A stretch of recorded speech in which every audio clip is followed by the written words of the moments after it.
Make eye contact with your kids when you talk to them. This one hurts a little bit because Common Sense Media says that the average teen spends 8.5 hours a day on a screen. Here's what really hit me though. Kids whose parents are glued to their phones report higher levels of anxiety, disconnection, and self-doubt. I remember witnessing this with my daughter. I had made this rule when I came home from work, I wasn't gonna walk into the house till I finished my last text. And I broke the rule. I turned the handle, I was typing my last text, and right there at the door was my little daughter, Livia. She was 5 years old at the time. And I remember she was holding something. I could see that out of the corner of my eye, and she was so excited to tell me something. And here's all I did. I had a smile on my face. I moved my hand here. I said, "1 second, honey. Daddy is just finishing one last message." But something shifted in the energy before I could finish my message. She turned around. I could hear the paper drop to the floor. And so I walked after. I picked it up, and I saw that she had drawn a picture of me and her. And I walked a few more steps, and I put my hand on her shoulder to turn around. There was this huge crocodile tear streaming down her face.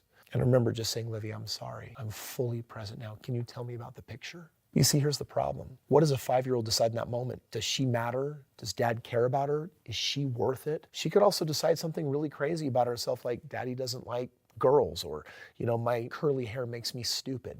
Kids, they think the darndest thing. They're great observers, but they're awful interpreters. And that's the problem. Our brains literally develop so slow through life that our kids are observing our behavior, and then they're prone to their own interpretation. I think often thinking, my parents are too busy for me. They don't really care about me. They love that device more than they love me. In that moment, I realized that I was unintentionally teaching my kids that phones come first, that they're the priority, that urgency beats presence, that hustle matters more than human connection. That's when I started making some real changes. No phones at dinner. In fact, the moment one of my kids walks into a room, if I have my phone on me, I put it away because I don't want them to interpret that little device as more important than them. By the way, weekly one-on-one connections with each of your kids device free, that's where you finally get to drop in and be present and make that eye contact. Let them see you, let them connect with you, let them feel you. The average adult can't spend more than 4 seconds looking into someone's eye without feeling awkward and uncomfortable. With your loved ones, you want to break through that 4 seconds. You want to be able to connect a full minute, eye to eye, looking at each other and exchanging